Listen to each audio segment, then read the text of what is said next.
Merry meet and welcome, witches. My name is Nissa, and this is the Blossom Valley Sister podcast.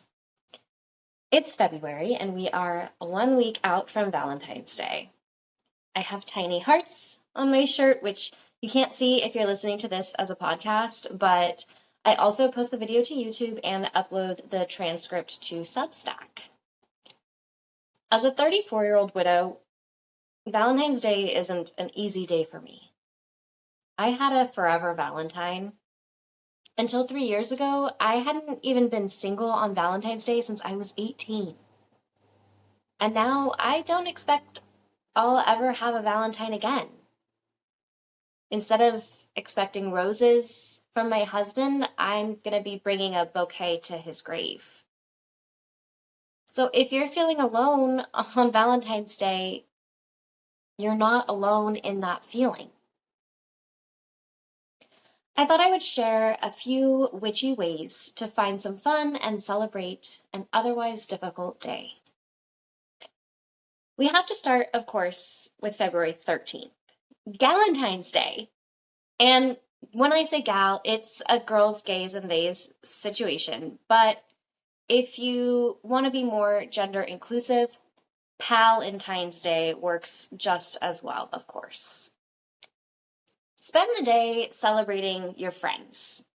If your friends don't live nearby, give them a call. Remind them how important they are to you, and remember that your soulmates aren't just your partners or your spouses.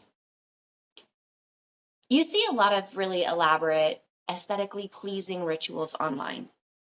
And if you have the time and the material to do something elaborate, that's great. But take it from someone whose full moon ritual usually involves staring at the moon and eating a black and white cookie. A ritual is strong because of the intention behind it. A Galentine's ritual can be as simple as writing each other little poems or doing a craft project as a symbol of your friendship. Might I recommend a snap cup a la Legally Blonde? And if you can't have a get-together on a Thursday or aren't comfortable sharing your craft with others, there are plenty of options for solo Galentine's magic. You can still make calls and send your friends cards to show them how much you love them as a part of a ritual for yourself. My only request is that for your cakes and ale, you have waffles and mimosas. That brings us to the day itself, February 14th. After spending Thursday celebrating your friends, spend Valentine's Day celebrating yourself. The only love magic I believe in is self-love magic. Whether it's magical or mundane, we all know the importance of a good self-care ritual. Draw yourself a hot bath, pour yourself a glass of champagne or your favorite mocktail. Right now, I'm a really big fan of the Spindrift Blood Orange and Tangerine sparkling water. You might even make yourself a nice cup of rosehip tea. Light a candle, one of the good smelling ones that you've been saving for a special occasion. Have a solo dance party. Have a solo sex party. Grab a book or put on your favorite rom-com. To make another classic reference to the iconic Parks and Rec, treat yourself. Again, I don't condone love spells done on potential partners because, like any romantic endeavor, magic should require consent from all parties. But if you feel the need to attract love into your life, I would recommend a self-love spell. I won't go into any specific ritual steps, but anything I've mentioned so far would probably work perfectly for this purpose. You just want to remember the intention behind it. I love myself. I am worthy of love. I attract love. I have love. I am loved. You may also wish to work with deities in your ritual. Freya and Venus are both goddesses of love and beauty.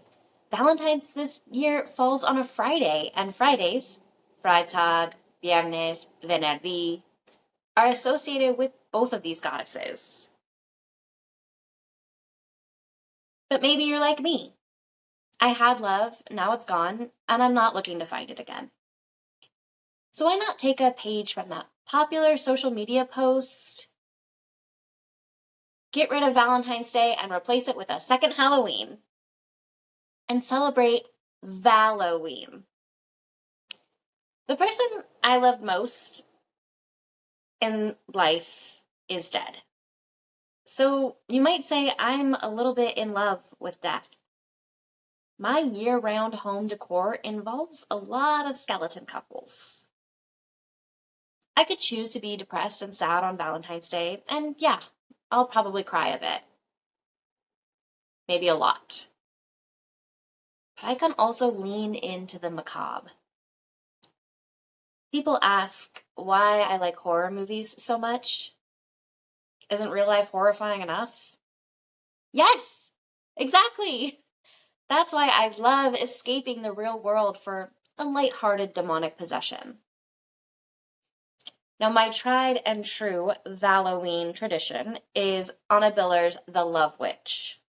If you haven't seen it, stop what you're doing, watch it right now. Death Becomes Her is another great Halloween watch.